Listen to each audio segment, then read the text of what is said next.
Please put your hands together for Gabe Mollica.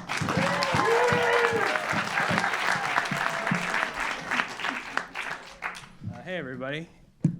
There we go. Yeah, hey, nice. How you doing? Cool. I'm honored to be here tonight for the Taylor Swift debate. Our objective here is to debate the careers of two of the most successful women of all time, and in that way, I find it extremely fitting to begin with me, a white guy from Long Island. I could hear you guys lining up outside being like, Taylor Swift versus Beyonce, but what do the men think?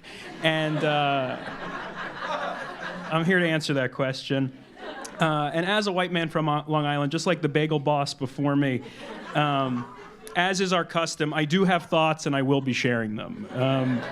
I'd like to formally begin by saying that I do not believe in pitting successful women against each other. I find that antithetical to the feminist movement and beneath me as an ally of equality everywhere. Or at least that's what my sister, mother, and girlfriend all told me to say. They were like, you should open with that. And I was like, that's not really a joke. And they were like, just say it. It's the Upper West Side. It'll go a long way. It's like a land acknowledgement or referencing Ruth Bader Ginsburg. They're going to love it. I also don't want to speak for everybody tonight on this stage. Hold on. Ruth Bader Ginsburg. There she is. Anyway, I could feel you ever feel the button, you hit the wrong one? It doesn't matter. I also want to speak for everyone on the stage, but I will say for myself, I am terrified of upsetting either of these fan bases online. You think I'm going to go hard in the paint against Taylor Swift or Beyonce and ruin my career? I can't do that. As many people have already noted, it may have not even started yet.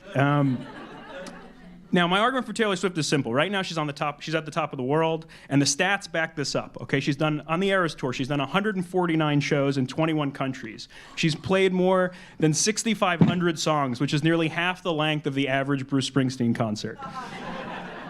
She's performed for over 10 million people, which means at least 300,000 dads walked out saying, honestly, hell of a show.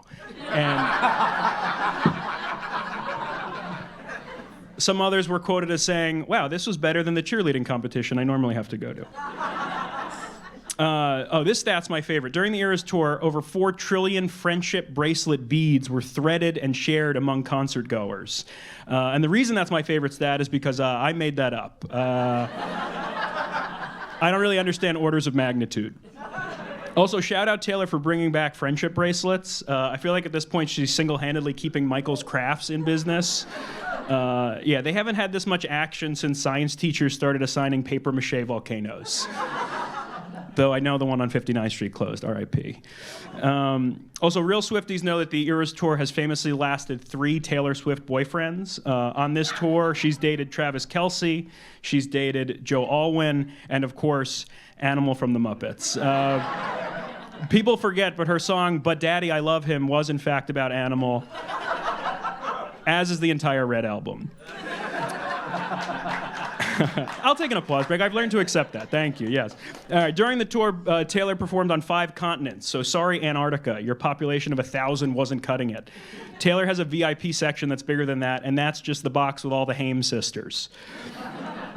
That was my favorite joke. I was like, this will never work, but I think it's so funny. She also didn't have a tour stop in Africa. I imagine because it's hard to sing in front of all those fans who are blowing into vuvuzelas. For those keeping track at home, that's a joke about the 2010 World Cup.